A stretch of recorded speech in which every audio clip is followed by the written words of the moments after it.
कल वाणी चल रही थी 5 फरवरी सन 1967। तीसरे पेज की तीसरी लाइन में बात चल रही थी, आत्माएं जो अपवित्र बन गई हैं वो पवित्र कैसे बने, पहले तो वो शिक्षा लेनी चाहिए। बुलाते भी इसीलिए है ना, इसलिए हे पतित पावन आओ, आकर के क्या करो, पावन बनाओ। किसको पावन बनाओ? हमारी मन बुद्धि रूपी आत्मा को पावन बनाओ। मन बुद्धि रूपी आत्मा पावन बनाओ। आत्मा तो पवित्र ही होती है। शरीर अपवित्र होता है या आत्मा अपवित्र होती है? हैं? दोनों अपवित्र होते हैं। शरीर बदलने वाला है, तामसी बनता है। तामसी शरीरों के संग के रंग में आने से आत्मा भी तामसी बनती है और शरीर भी तामसी आत्माओं के संग के रंग में आने से तामसी बनते हैं। पहले शरीर तामसी बनते हैं कि पहले आत्मा तामसी बनती है?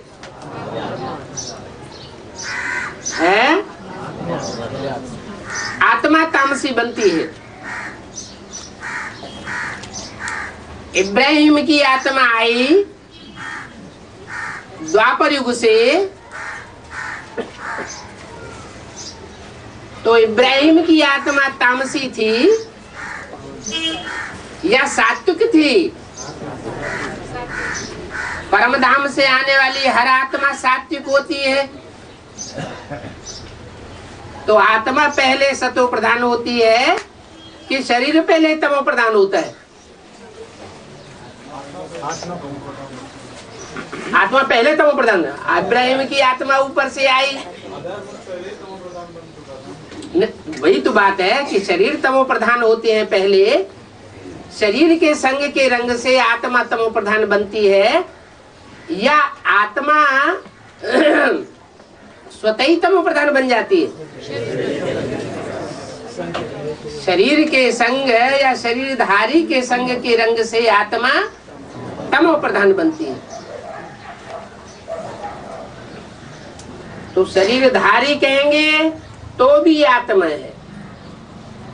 माना इब्राहिम जिस तन में प्रवेश करता है, जिस तनधारी आत्मा को प्रभावित करता है, वो आत्मा पहले से ही पतित तमो प्रधान है।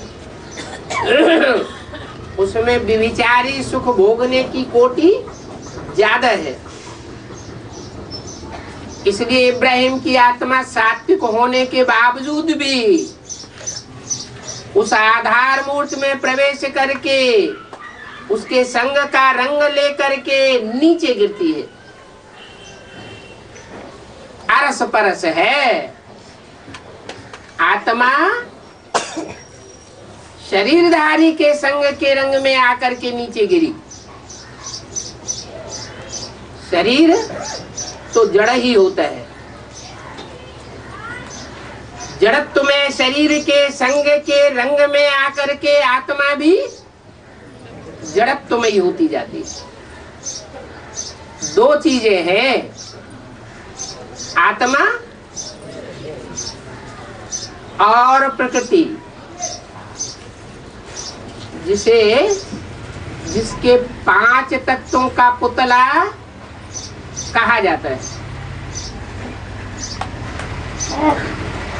5 तत्वों का पुतला जिससे बनता है वो जड़ प्रकृति है। जड़त्व में ही प्रकृति स्वयं तमो प्रधान बनती है या कोई उसे तमो प्रधान बनाता है? सतयुग आदि में तो प्रकृति सतो प्रधान थी, त्रेता में भी सतो सामान्य थी, पर जड़त्व में ही प्रकृति को तामसी किसने बनाना शुरू किया? ऊपर से इब्राहिम आया, उसने तमो प्रधान बनाना शुरू किया। मना बाहर की दुनिया वालों का कोई दोष नहीं है, उनका उतना दोष नहीं है। दोष किसका है? जो भारत के अंदर पहले से ही जन्म लेने वाली आत्माएं हैं सतयुग त्रेता में, जो आत्माएं परमात्मा बाप से पहले पढ़ाई पढ़ती है,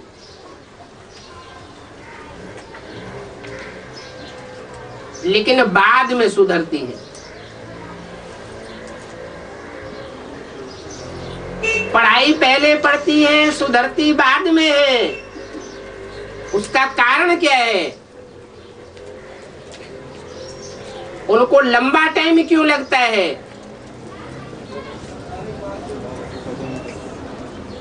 ज्यादा जन्म। अच्छा, वो ज्यादा जन्म लेती है, और जो सूर्यवंशी चंद्रवंशी है वो ज्यादा जन्म नहीं लेते। वो आत्माएं हैं जिनके अंदर ये पार्ट भरा हुआ है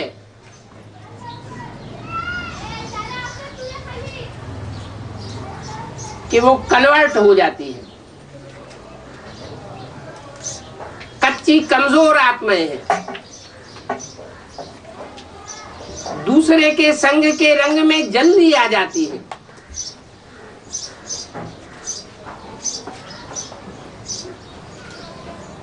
आत्मा मनन चिंतन मंथन वाली होगी, बुद्धि में तीक्ष्ण होगी, तो आगा पीछा सोचेगी,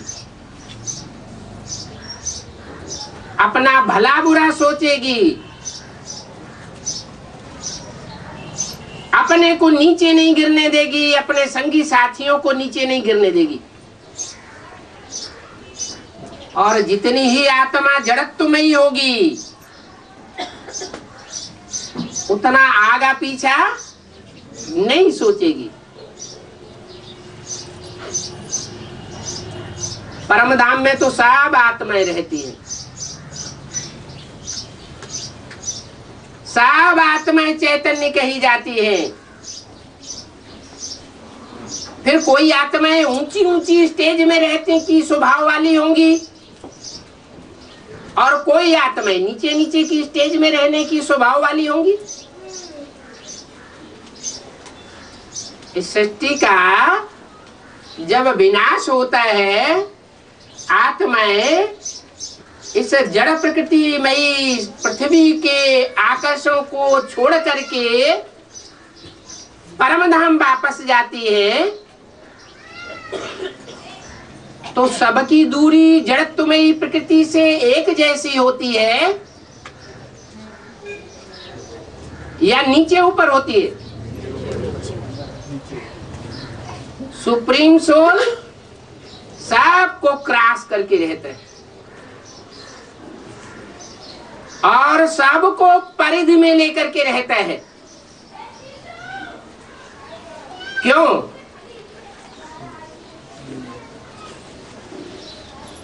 उसके बाद प्रजापिता सब आत्माओं को परिधि में लेकर के रहता है, लेकिन सुप्रीम सोल को परिधि में नहीं ले सकता।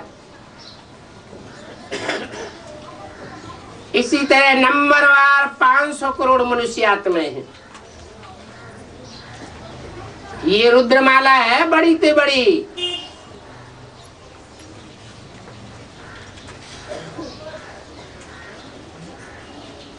कोई 5 तत्वों की पृथ्वी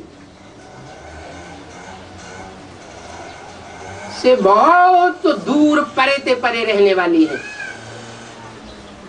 और कोई कितना भी पुरुषार्थ करती है तो भी धरणी के नजदीक ही रहती। इसका कारण क्या है?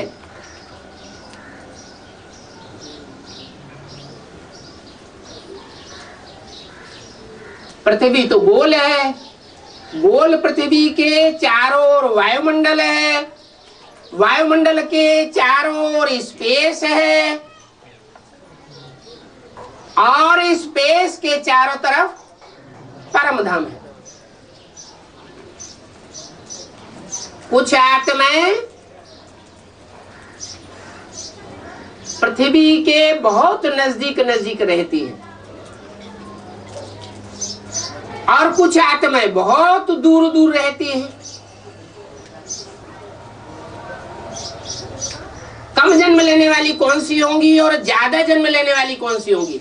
कम पार्ट किस में भरा होगा और ज्यादा पार्ट किस में भरा होगा?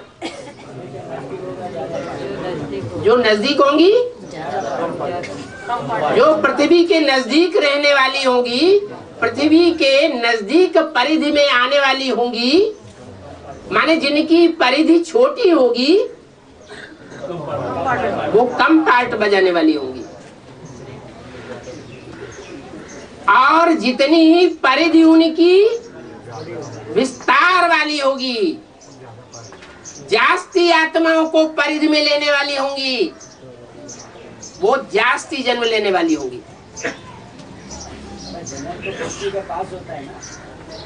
जन्म होता है, लेकिन वो पावर उनमें भरी रहती है, वो पावर आत्मा में परमधाम में मर्ज रहती है। बुद्धिमानों की बुद्धि सुप्रीम सोल परे ते परे कहा जाता है। परे ते परे का मतलब क्या हुआ?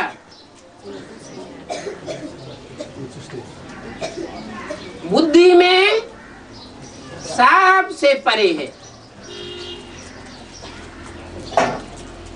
वो जन्मन के चक्र में आता ही नहीं, इसलिए बुद्धिमानों की बुद्धि कहा जाता है।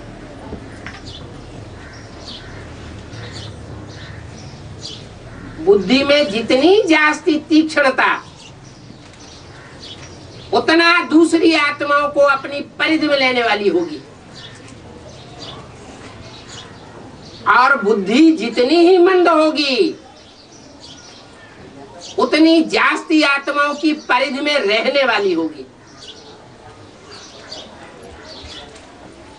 इस सृष्टि रूपी रंगमंच की जो 500-700 करोड़ भी आत्मा होगी, मनुष्य आत्मा, वो मनुष्य होगी या कीड़े मकोड़े मसल होगी? मनुष्य तो होगी, लेकिन मन बुद्धि की पावर कीड़े मकोड़ों मिसल होगी।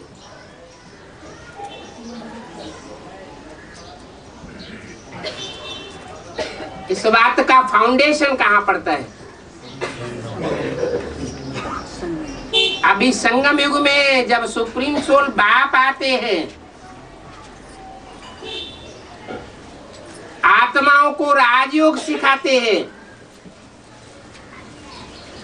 जो भी मनुष्य मात्र हैं, सबको बाप का परिचय मिलता है।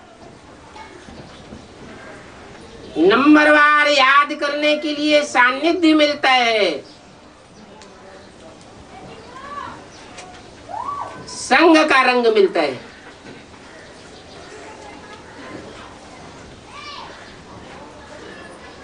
सब मनुष्य 10 इंद्रियों वाले, 9 इंद्रियों वाले हैं।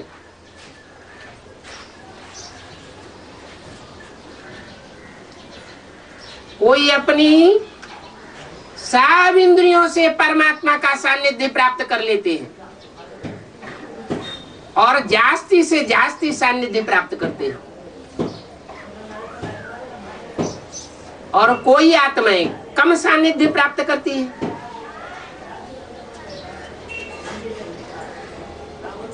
उन आत्माओं में सबसे पावरफुल आत्मा कौन बनती है?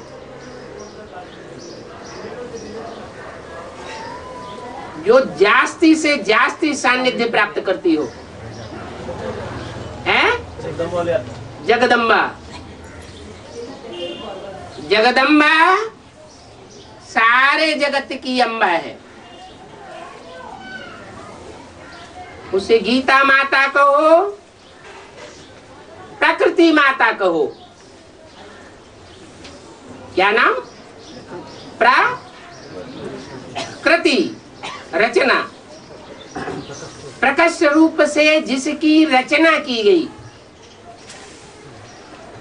माना एड़ी चोटी की सारी पावर लगा करके परमपिता परमात्मा ने उसकी रचना की है। और उसने जितना सर्वेंद्रियों से सानिध्य प्राप्त किया है, उतना सानिध्य और कोई भी मनुष्य आत्मा को प्राप्त नहीं होता।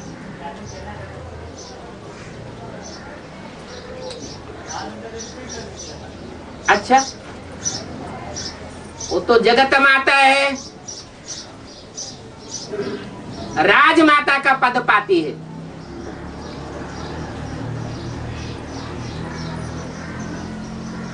बड़ी मम्मी कही जाती है, बड़ी माता, बड़ी मम्मा।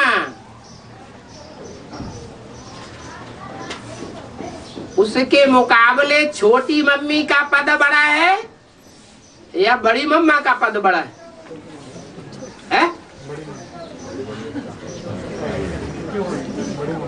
बड़ी मम्मा का पद बड़ा है और छोटी मम्मी का पद नीचा है, क्योंकि परमात्मा बाप आकर के पढ़ाई पढ़ाते हैं कि नर से नारायण बनना है, नारी से लक्ष्मी बनना है।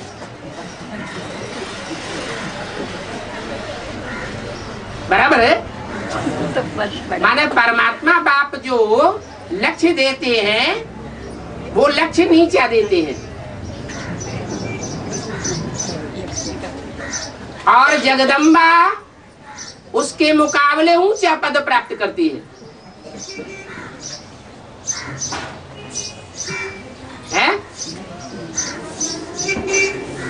अरे बाप जो पढ़ाई पढ़ाएंगे, ऊंची पढ़ाई पढ़ाएंगे, ऊंचा लक्ष्य देंगे या नीचा लक्ष्य देंगे? बाप तो जरूर ऊंचा लक्ष्य देंगे। ऊंचा लक्ष्य है कि नर से नारायण बनना है, नर से नारायण बनने की पढ़ाई पढ़नी है, और नारी से लक्ष्मी बनने की पढ़ाई पढ़नी है। कोई नारी कहे ये क्या बात, हम क्यों लक्ष्मी बने? नारायण के कंट्रोल में रहना पड़ेगा, जन्म जन्मांतर के संस्कार पड़ जाएंगे राजा के कंट्रोल में रहने के। हम नहीं किसी के कंट्रोल में रहते। तो ये श्रेष्ठ विचार धारणा है या नीची धारणा है? क्यों ये धारणा नीची क्यों है? श्रीमत के बरखिलाफ क्यों है? कि नारी से लक्ष्मी बनने को बताया है बाबा ने।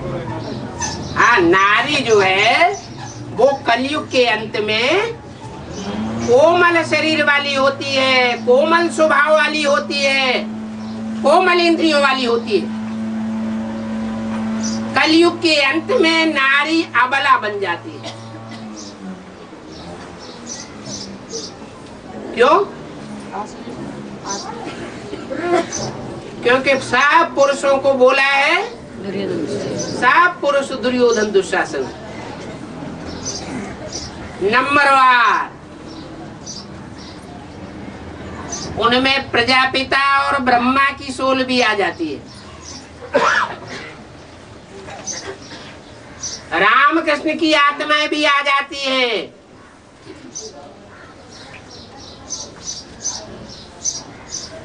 अगर राम की आत्मा में सुप्रीम सोल शिव का आवेश ना माना जाए तो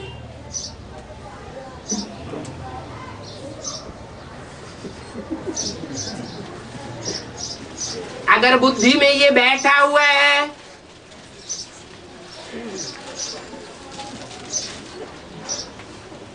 कि राम में वो निराकार राम प्रवेश है,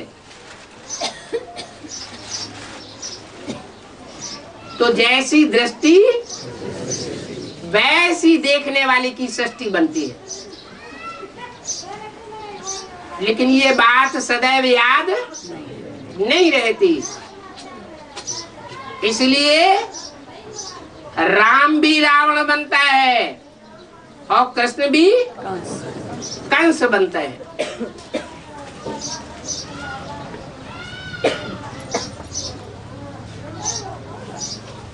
कंस बनना और रावण बनना ये लाजमी है। कब? सतो प्रधान शूटिंग में या तमो प्रधान शूटिंग में? जब सारी सृष्टि तमो प्रधान बन जाती है। सिर्फ प्रकृति की ही बात नहीं है, प्रकृति तो जड़त्वमयी है। जड़त्वमयी प्रकृति ज्ञान को पहले नहीं समझ सकती। इसलिए मुरली में बोला है, मेरे साथ रहने वाले बच्चे मेरे को नहीं पहचान पाते। और सबसे ज्यादा साथ कौन देती है? जगदम्बा। तन से जगदम्बा। लेकिन जड़त्वमयी प्रकृति होने के कारण बाप को नहीं पहचान पाती।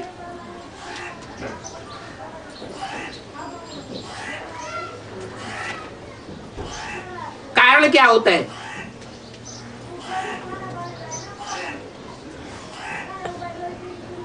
स्त्री चोला। माताएं, माता का जो शरीर है वो कलयुग के अंत में चाहे कन्याएं हो चाहे माताएं हो अबला बन जाती है। वो तब तक अबला है जब तक सुप्रीम सोल बाप के साकार स्वरूप को पूरा पूरा नहीं पहचानती,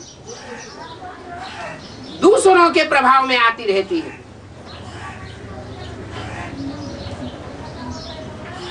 जब पूरा पहचान लेती है तो पति परमेश्वर वाली जो बात भक्ति मार्ग में चलती है वो सिर्फ परमात्मा बाप के ऊपर लागू होती है।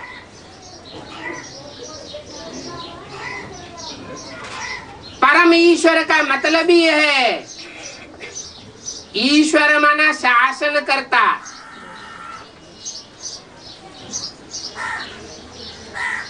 ईश माना शासन और परमेश्वर माने परम शासन करता। जो भी शासन करने वाले हैं उनसे भेंट की गई परम शब्द के द्वारा। जैसे अंग्रेजी में कहते हैं गुड बेटर बेस्ट, माना बेस्ट एक होगा या अनेक होंगे? एक होगा। ऐसे ही परम शब्द आता है। परमेश्वर है परम शासन करता।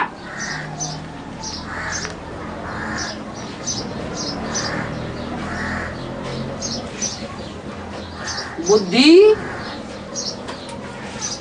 या मन बुद्धि रूपी आत्मा दूसरों से प्रभावित होने की आदि हुई पड़ी है तो बुद्धि में 5 पतियों की बात आ जाती है। मुरली में आया है, तुम सब द्रौपदियां हो, तुम सब सीताएं हो।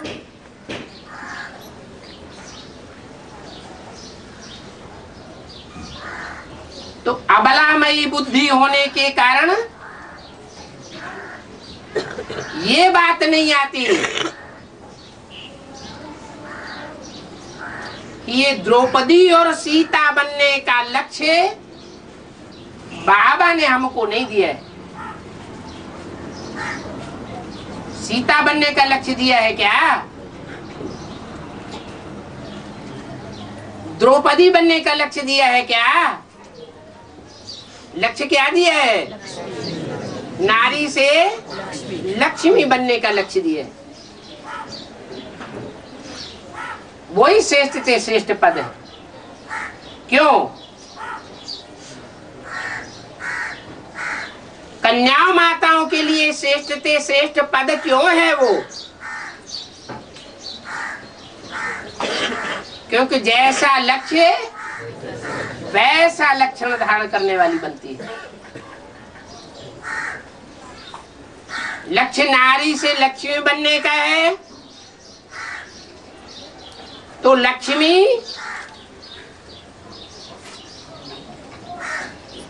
किसके अधीन है? लक्ष्मी तब ही बनेगी जब नारायण से धन लेगी।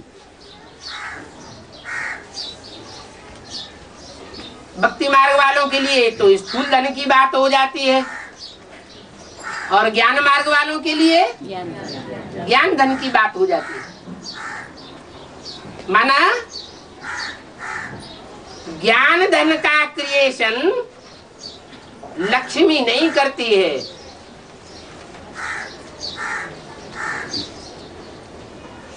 वो मनन चिंतन मंथन करके मक्खन नहीं निकालती है,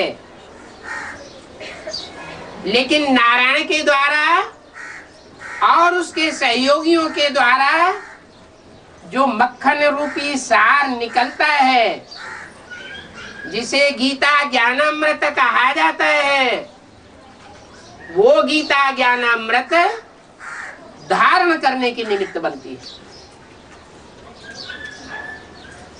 धारणा भी दो प्रकार की होती है।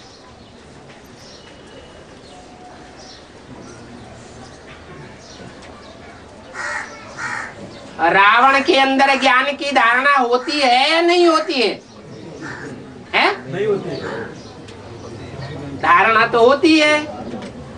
यादगार में जैसे ब्रह्मा के हाथों में वेद शास्त्र दिखाए जाते हैं, वैसे रावण के हाथों में भी वेद शास्त्र दिखाए गए। हाथ में ना, बुद्ध रूपी हाथ में वेद शास्त्र दिखाए गए हैं। वेद शास्त्र ज्ञान की निशानी है। तो ऐसा नहीं कि रावण प्रकांड विद्वान नहीं था,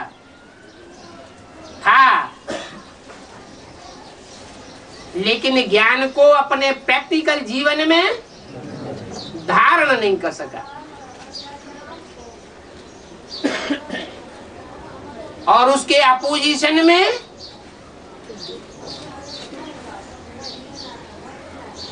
लक्ष्मी का पार्ट है। लक्ष्मी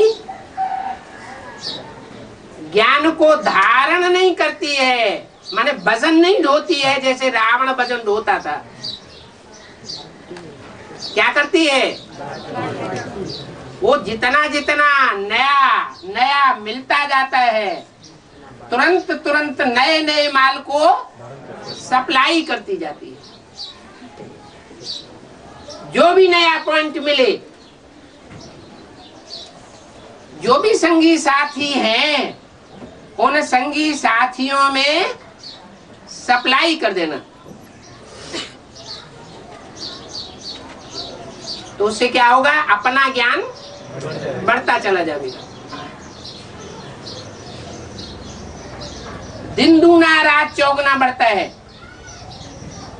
और जो बाप है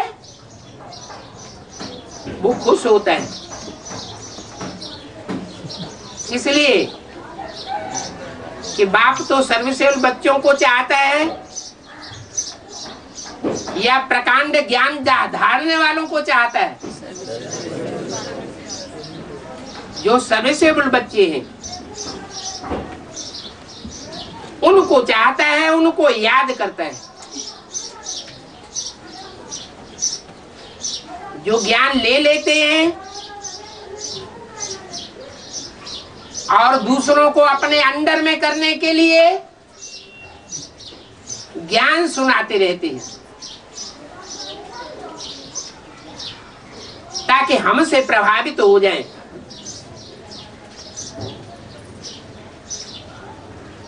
हमारे अंडर में रहें।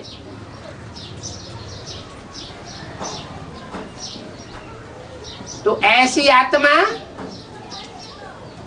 ज्ञान का दुरुपयोग करती है या सदुपयोग करती है?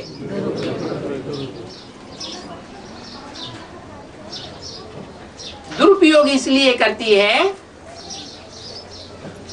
जो ज्ञान सुनाने वाला है वो ज्ञान सुना करके उस आत्मा को बाप के हवाले करे, बाप को अर्पण करे। अर्पण में बुद्धि बनाए।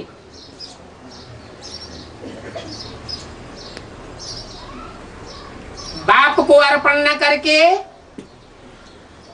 अपनी ओर जो आत्माएं आकर्षित कर लेती है वो धर्म गुरुओं की लिस्ट में चली जाती है।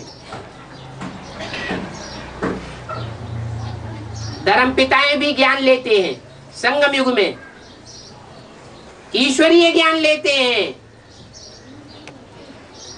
पावरफुल आत्माएं बनती है। फिर वो विधर्मी क्यों बन जाते हैं? क्या कारण है?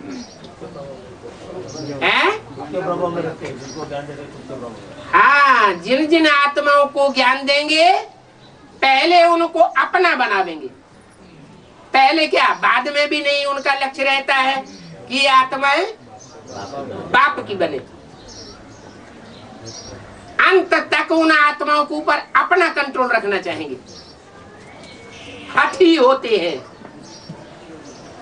हठ योगी होते हैं, अपनी हठ पर पक्के रहते हैं।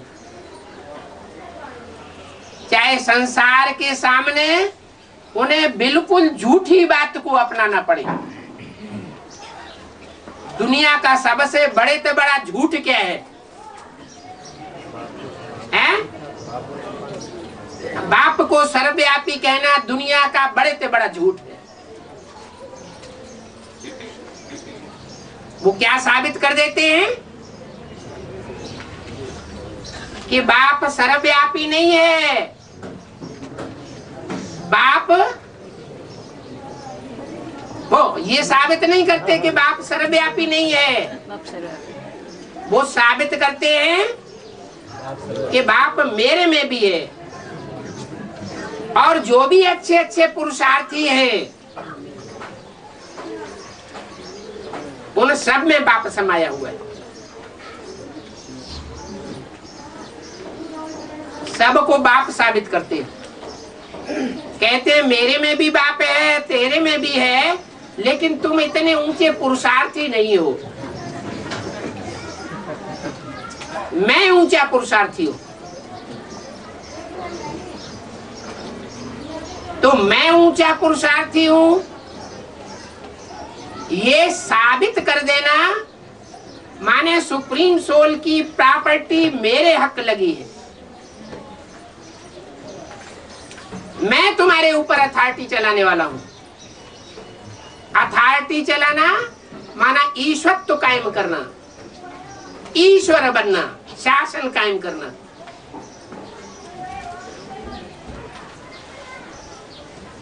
तो ईश्वर अनेक हो जाते हैं।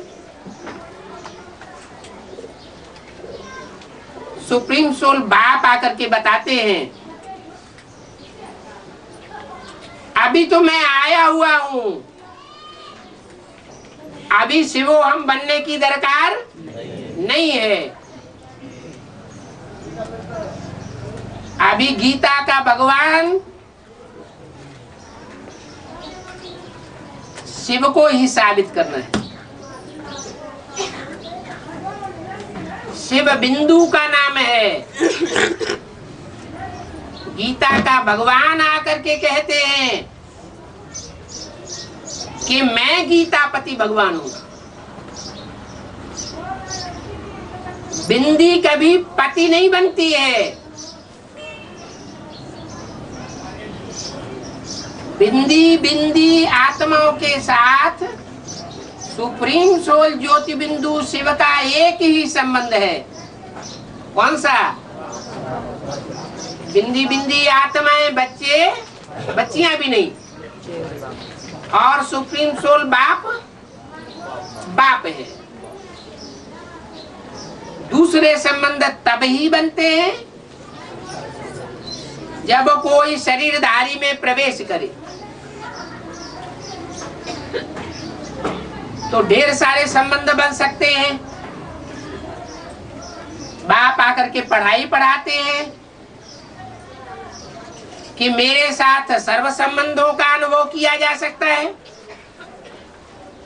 जिस संबंध की अनुभूति करने में अभी संगम युग में कमजोर बने रहेंगे, तो उस संबंध की अनुभूति करने के लिए जन्म जन्मांतर तड़पते रहेंगे। ये फाउंडेशन अभी पड़ता है और किसी युग में किसी जन्म में नहीं पड़ता। तो ज्योति ज्योति बिंदु जो आत्माएं हैं वो सब सजनीय तब बनती हैं जब अपने को देहधारी समझती है, देह का आधार लेने वाली हैं, देह भानी बनती है।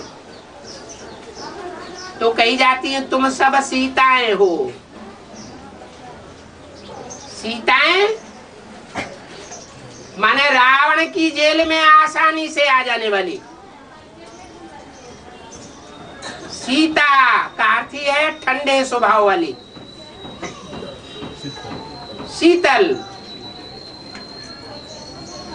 तुम सब शीतलाएं हो। क्या शीतला ही हमेशा बना रहना अच्छा है?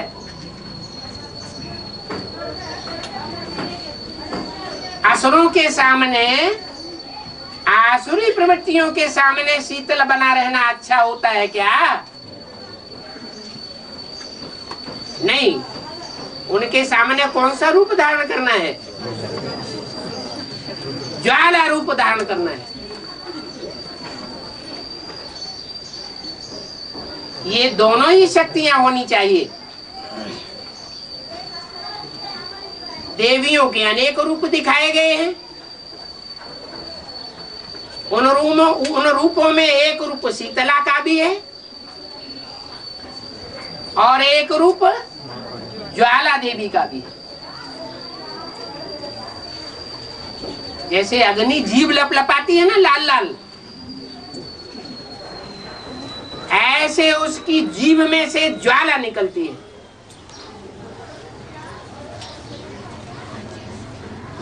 दुर्गुणों को नाश करने वाली ज्वाला निकलती है।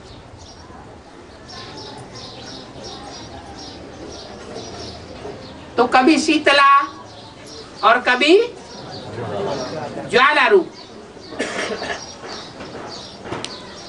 ये दोनों ही रूप शक्तियों को धारण करने हैं।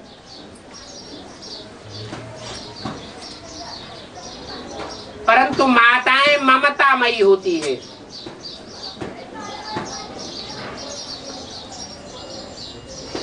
तिरसठ जन्मों के अभ्यास पड़े हुए होने के कारण ममता रूपी मोह को त्याग नहीं पाती। तो जो आसुरी बच्चे होते हैं वो माँ के ऊपर कंट्रोल करने वाली बन जाते हैं।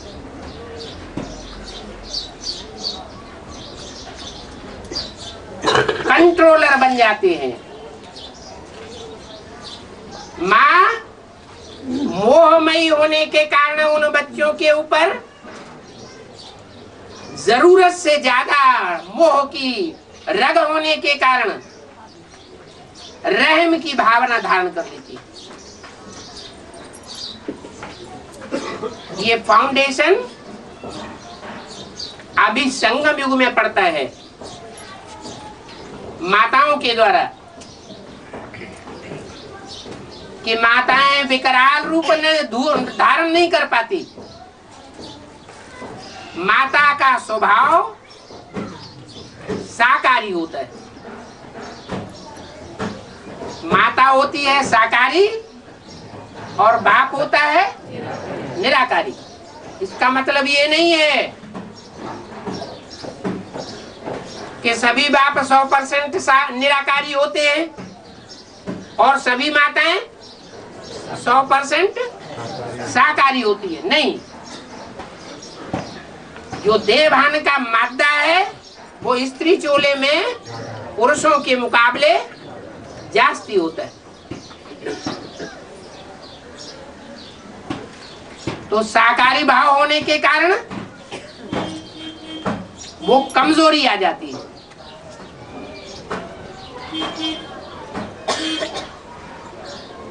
रावण के सर के ऊपर जो गधे का रूप दिखाया जाता है वो देवभान की निशानी है। वो देहभान रावण को जन्म दे देता है।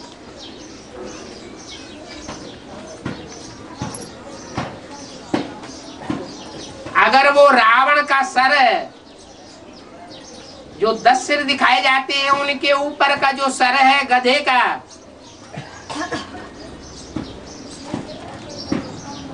वो न दिखाया जाए तो रावण का अस्तित्व खलास हो जाएगा।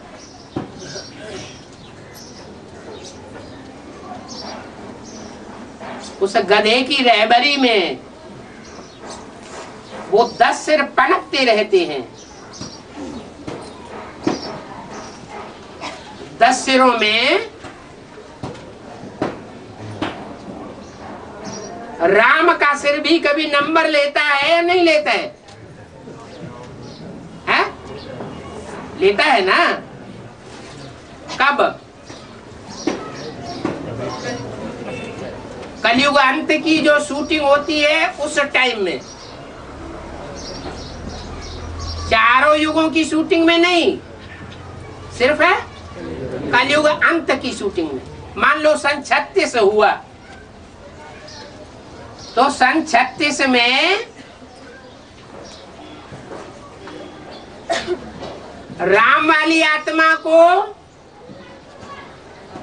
जब सुप्रीम सोल बाप आता है तो ब्राह्मण बच्चा बनना पड़ता है या नहीं बनना पड़ता है? ब्राह्मण बने बिगर प्रजापिता था क्या? पहले क्या बनना पड़े? ब्राह्मण बनना पड़े। पहला ब्राह्मण सो पहला देवता, जो पहला देवता सो पहला क्षत्रिय, सो पहला वैश्य, सो पहला शूद्र। तो सन 36 से पहले वो शूद्र क्या? वो सन 36 में ही शूद्र नहीं, जब से कलयुग शुरू हुआ 1250 वर्ष पहले, तब से ही वो पहला शूद्र था। और सन 36 में वो शूद्र पहले ब्राह्मण बनने के लिए उसके जन्मदाता का नाम भी चाहिए। तो कौन हुआ जन्मदाता? है उस ब्राह्मण बच्चा जो प्रजापिता के रूप में संसार में विख्यात होता है, उसका जन्मदाता कौन हुआ? आदि ब्रह्मा, जिसको कहा जाता है बड़ी थी बड़ी माँ। तो उस आत्मा के साथ प्रजापिता का पहला संबंध क्या बना? इस सृष्टि रूपी रंगमंच में पहला संबंध क्या हुआ? है? बच्चा। वो माता हुई, वो बच्चा हुआ। माता गुरु भी बन गई,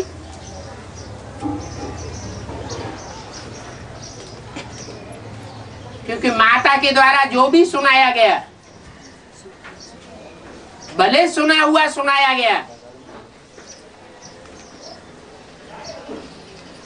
सुना हुआ सुनाया गया या कुछ अपने अंदर से क्रिएट करके सुनाया गया? सुना हुआ सुनाया गया। तो काहे की शूटिंग हुई? भक्ति मार्ग की शूटिंग हुई। तो पहला भक्त कौन बना है? बोलो, पहला भक्त कौन बना है? कोई कहता है जगत माता, कोई कहता है प्रजापिता है,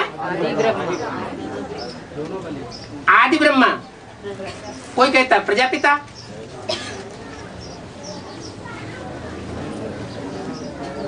है? अरे पहला भक्त कौन बना? प्रजापिता, आदि ब्रह्मा। ये तो लड़ाई हो गई। सुना हुआ सुनाया है? आदि ब्रह्मा ने सुना हुआ सुनाया, तो सुनना सुनाना है भक्ति मार्ग, सुनना सुनाना है भक्ति मार्ग। तो प्रजापिता ने सुना तो है, तो भक्त नहीं हुआ है? समझा भी ना। हाँ, ये भी तो हो सकता है कि कोई सुनने के साथ ही साथ समझ जाए, और कोई ऐसे होते हैं कि सुनने के साथ ही साथ समझ में नहीं आता है। जैसे ये ईश्वरीय ज्ञान भी है, कोई आत्मा ऐसी भी आती है सामने जिनको सुनाना शुरू करो फट से कैच करती है, करती है या नहीं? तो बाबा कहते हैं ये हमारे कुल का है, ये तुम्हारे कुल का है, तो थोड़ा भी सुनावेंगे झट कैच कर लेगा। तो ज्ञानी आत्मा हुई या भक्त आत्मा हुई? ज्ञानी आत्मा हुई। तो सुप्रीम सोल शिव जब परम धाम से आते हैं तो अकेले आते हैं या ज्ञान भक्ति और वैराग तीनों की त्रिवेणी लेकर के आते हैं? तीनों प्रकार के बच्चों को लेकर के आते हैं। शिव ज्योति बिंदु अकेला नहीं आता, अकेला जन्म नहीं लेता, प्रत्यक्षता रूपी जन्म भी अकेला नहीं होता, एक मूर्ति से भी प्रत्यक्ष नहीं होता, दो मूर्तियों से भी पूरा प्रत्यक्ष नहीं होता। कितनी मूर्तियां चाहिए? तीन मूर्तियां चाहिए। अभी भी तीन मूर्तियां रंगमंच पर मैदान में नहीं आई है, इसलिए अभी भी प्रत्यक्षता नहीं हुई है।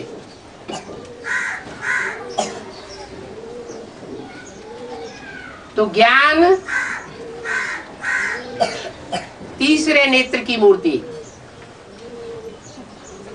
और भक्ति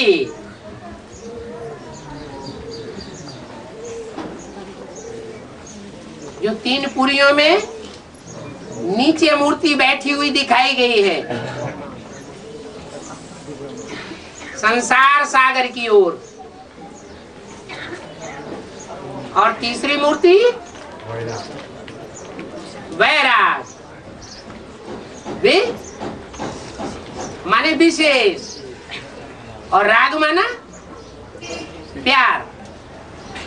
साधारण प्यार नहीं है, कैसा है? विशेष प्यार है। तो साधारण प्यार क्या होता है और विशेष प्यार क्या होता है? जो साधारण रागी होते हैं, प्यार करने वाले होते हैं, वो सर्वसामान्य सर्वसाधारण प्यार करते हैं जो दुनिया करती है। और विशेष रूप में प्यार करने वाला होगा, विशेष रागी होगा, वो क्या करेगा? मेरा तो एक शिव बाबा, दूसरा न कोई।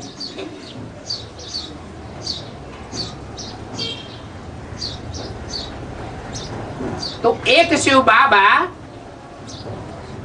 जब शिव बाबा कहा जाता है तो साकार होना चाहिए या निराकार होना चाहिए या दोनों का मेल होना चाहिए? दोनों का। तो वैरागी के लिए भी पक्का वैरागी तब कहा जाएगा जब साकार और निराकार का जो मेल है उसको भी पहचानने वाला हो। यज्ञ के आदि में पहचानने की बात नहीं है। तीनों मूर्तियों में से एक मूर्ति के अलावा और कोई ने भी सुप्रीम सोल बाप के उस स्वरूप को नहीं पहचाना, जिसके लिए बोला है अलग को मिला अल्लाह और बे को मिली बादशाही। बादशाही या गदाही? क्यों? ईश्वर आकर के जो यज्ञ रचता है उस यज्ञ की कंट्रोलिंग पावर अगर किसी को मिले तो वो गधाई है या राजाई है? क्यों? हाँ, राजाई की अगर बात बुद्धि में आती है तो मनमना भव नहीं हुआ। क्यों? क्योंकि बाप कहते हैं मैं तुम बच्चों का ओबीडेंट सर्वेंट बन करके आता हूं। तो बाप के अंदर तो ये भाव है कि बच्चों का ओबीडेंट सर्वेंट बन करके आता है और बच्चों के अंदर राजाई का भाव पैदा हो जाता है, कंट्रोलर बन करके बैठने का भाव पैदा हो जाता है। तो मनमना भव नहीं कहा जा सकता। जो बाप का संकल्प सो बच्चों का संकल्प नहीं कहा जा सकता। बस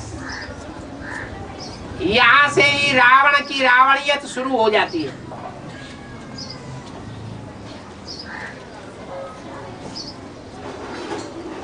ज्ञान में आने के बाद, रुद्र ज्ञान यज्ञ का भांति बनने के बाद अगर सेवा भाव अंदर से नहीं रहा और दूसरी आत्माओं को अपने कंट्रोल में रखने का भाव रहा तो जैसे कि रावण बन गए।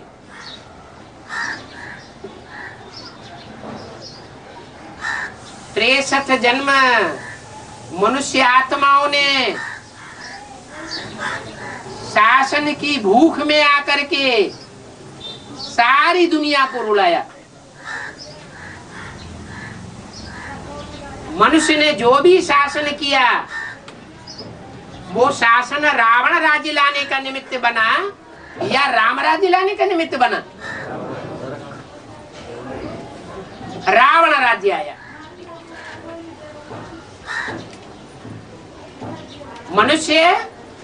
मनुष्य को कंट्रोल करेगा तो रावण बन सकता है, राम नहीं बन सकता। इसलिए भक्ति मार्ग की परंपरा में आज भी 33 करोड़ देवताओं में से एक ही देवता है जिसको स्वतंत्रता का सम्राट माना जाता है। स्वतंत्र हो और स्वतंत्र रहने दो। ज्ञान में आने का मतलब क्या है? भले मुरली में बोला हुआ है कि अपनी रचना को अपने कंट्रोल में रखना चाहिए। पहली रचना कौन है?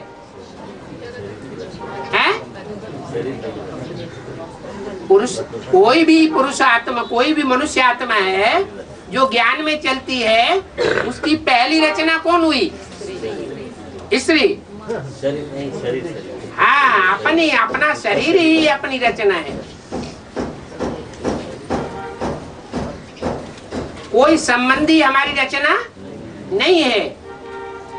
रचयिता एक बाप है, हम भी उसकी रचना है। हम किसी के ऊपर कंट्रोल करने वाले नहीं है।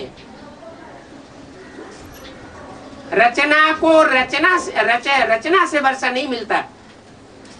रचना को एक रचयिता बाप से वर्षा मिल सकता है।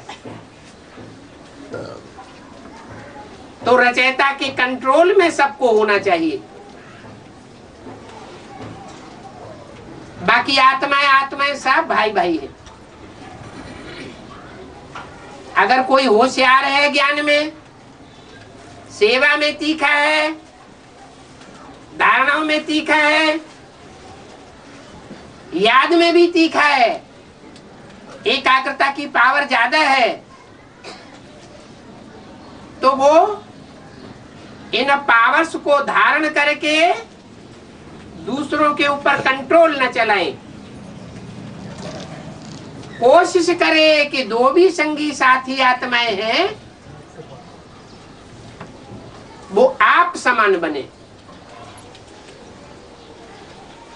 आप समान बनाने के बाद फिर बाप समान बनाने का पुरुषार्थ करना है।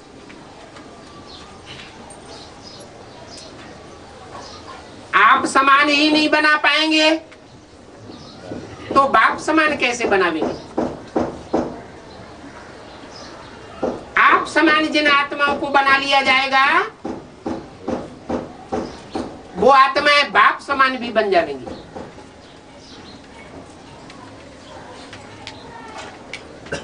बाप है सूर्य, तो बच्चों को भी क्या बनना है? सूर्यवंशी बनना है। तो सूर्यवंशी खुद बनना है और दूसरों को भी बनाना है। अगर चंद्रवंशी का नशा आता है,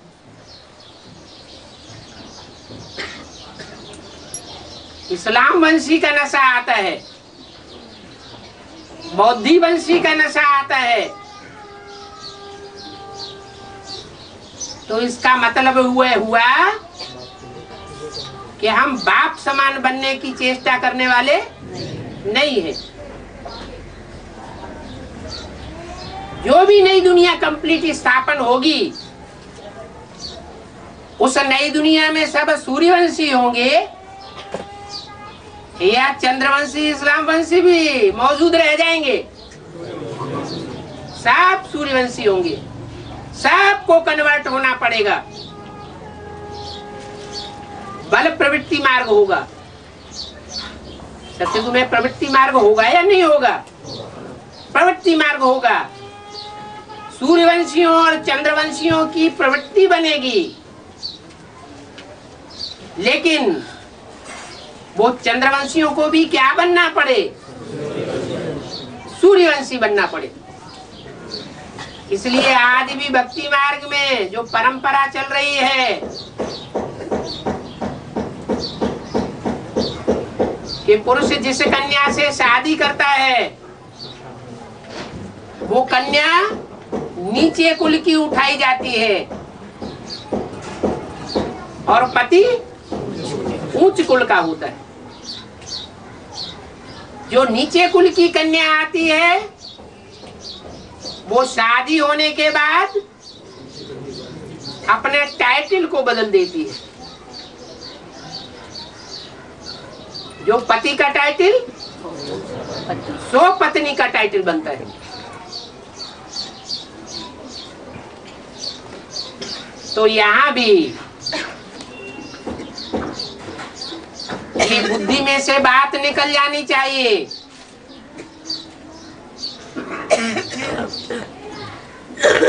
कि हमने अमुक धर्म का चोला पहना हुआ है, हम अमुक धर्म की आत्मा है।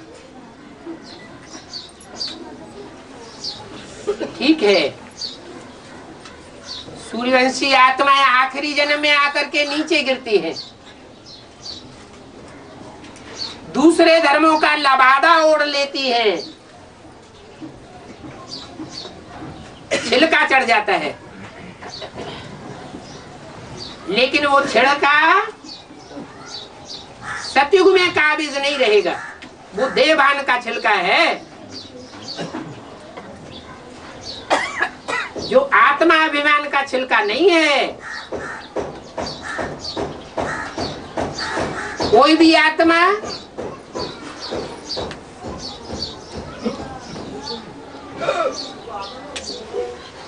किसी धर्म विशेष की नहीं होती है। सतयुग में, सतयुग के आदि में वो सब सूर्यवंशी होती है। संगम युग में अमुक अमुक धर्मों का देह अभिमान का छिलका चढ़ जाता है, स्वभाव संस्कार का। जिन स्वभाव और संस्कारों को त्यागने के लिए 18 जनवरी में अव्यक्त बाप दादा ने 3 महीने का टाइम दिया।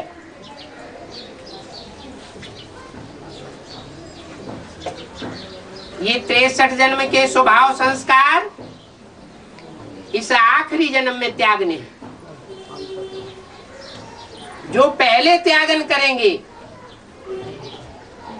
वो परम धाम में ऊंची सी ऊंची स्टेज में स्थित रहने वाली आत्माएं बनेंगे, और जो बाद में त्यागन करेंगे वो परम धाम की नीची स्टेज में आने वाले बनेंगे। बल सतयुग के आदि में 9 लाख आत्माएं होती हैं, लेकिन उन 9 लाख बीजों में सब नंबरवार हैं। आधे तो पक्के चंद्रवंशी बन जाते हैं संगम युग में, और आधे पक्के सूर्यवंशी बन जाते हैं संगम युग में। जो पक्के चंद्रवंशी बनते हैं, चंद्रवंश के संस्कारों को त्याग नहीं पाते हैं। ज्ञान चंद्रमा ब्रह्मा ही हमारा सब कुछ है, वही हमारा बाप टीचर सदगुरु है, वही गीता का भगवान है साकार में सृष्टि पर। उसके अलावा कोई भी गीता का भगवान और कोई साबित नहीं हो सकता है। जिनकी बुद्धि में अंत मते सो ये गति बैठ जाती है, तो उन आत्माओं को अपना शरीर छोड़ना पड़ता है। शरीर छोड़ने के बाद सूक्ष्म शरीर के बंधन में रह करके जो असल सूर्यवंशी आत्माएं हैं, बच्चों को जन्म देने वाली आत्माएं सतयुग में, उनमें प्रवेश करके लंबे समय तक पाठ बजाना पड़ता है, उनका सहयोगी बनना पड़ता है।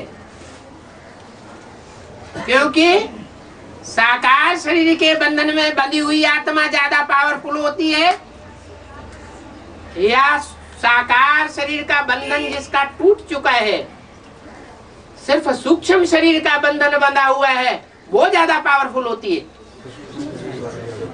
सूक्ष्म शरीर के बंधन में रहने वाली आत्मा ज्यादा पावरफुल होती है। तो वो ज्यादा पावरफुल आत्माएं तब तक प्रवेश करके पाठ बजाती हैं जब तक साकार शरीरधारी पूरी निराकारी स्टेज को प्राप्त नहीं कर लेता, आत्मिक स्टेज में नहीं आ जाता, अपने स्वरूप को नहीं पहचान लेता, अपने आत्मा के अनेक जन्मों को नहीं पहचान लेता, तब तक उनका सहयोग करना पड़े सूक्ष्म शरीर की शक्ति से।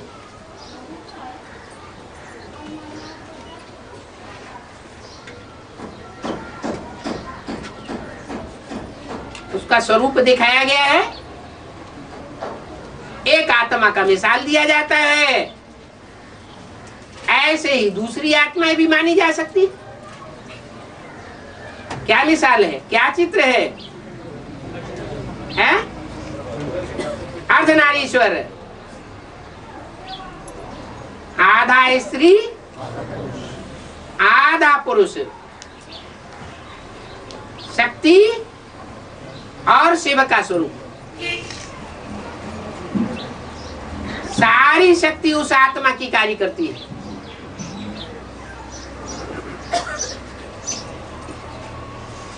साकार शरीरधारी बंधन में बंद करके रहता है,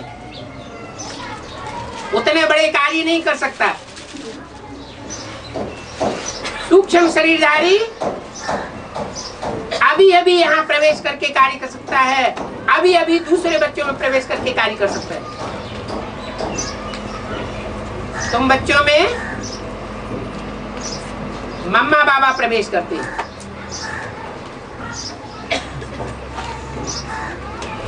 मम्मा बाबा की आत्मा अभी भी प्रवेश करके पार्ट बजा रही है। ये बात दूसरी है कि कोई कोई में और भी आत्माएं प्रवेश करके पार्ट बजाती।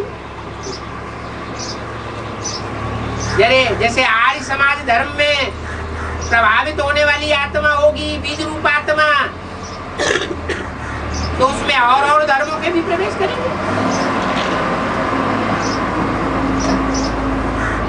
कोई में कम आत्माओं की प्रवेशता होती है, कोई में जास्ती आत्माओं की प्रवेशता होती है। जिनमें जितनी कम आत्माओं की प्रवेशता होती है वो उतने ही श्रेष्ठ धर्म की आत्मा साबित होगी, बीज रूप आत्मा साबित होगी।